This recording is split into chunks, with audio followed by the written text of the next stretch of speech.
रात के 11:45 रहे थे। स्टेशन के घड़ी की टिक टिक सन्नाटे को तोड़ रही थी।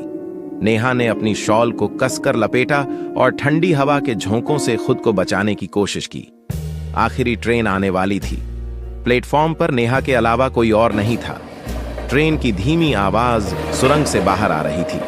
हेडलाइट्स की रोशनी अंधेरे को चीरते हुए प्लेटफॉर्म पर परछाइयां बना रही थी। ट्रेन रुक गई, दरवाजे सरसराहट के साथ खुले और नेहा अंदर चली गई। डिब्बा लगभग खाली था। कोने में एक आदमी बैठा था, काले कोट और टोपी में। उसकी टोपी का छज्जा उसके चेहरे को छुपा रहा था। नेहा ने बीच की एक सीट चुनी और अपने बैग को कसकर पकड़ लिया। ट्रेन जैसे ही आगे बढ़ी, नेहा को कुछ अजीब लगा। दीवारों पर लगे विज्ञापन धुंधले हो चुके थे। सीटें जर्जर लग रही थीं, जैसे इस ट्रेन में सालों से कोई नहीं बैठा हो। अचानक उसकी मोबाइल स्क्रीन चमकी। मत सोना, भेजने वाले का नाम नहीं था। नेहा ने घबराकर उस आदमी की ओर देखा। वह वैसे ही बैठा था, हिलता डुलता नहीं। ट्रेन एक अंधेरी सुरंग में घुस गई। अचानक लाइटें बुझ गईं। अंधेरे में नेहा की सांसें तेज हो गईं। जब रोशनी वापस आई, वह आदमी गायब हो चुका था। उसकी सीट खाली थी। नेहा के गले में कुछ ठंडा महसूस हुआ, जैसे कोई उसकी गर्दन के पास सांस ले रहा हो।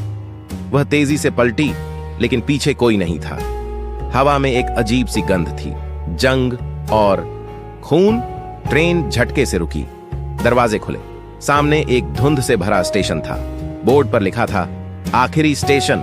नेहा के पैर जकड़ गए। तभी इंटरकॉम से आवाज आई, यात्रा समाप्त, सभी यात्रियों को उतरना होगा। उसका फोन फिर से चमका। ट्रेन से मत उतरना।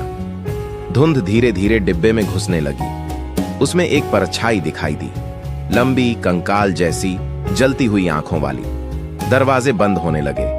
नेहा ने तेजी से बंद करो बटन दबाया।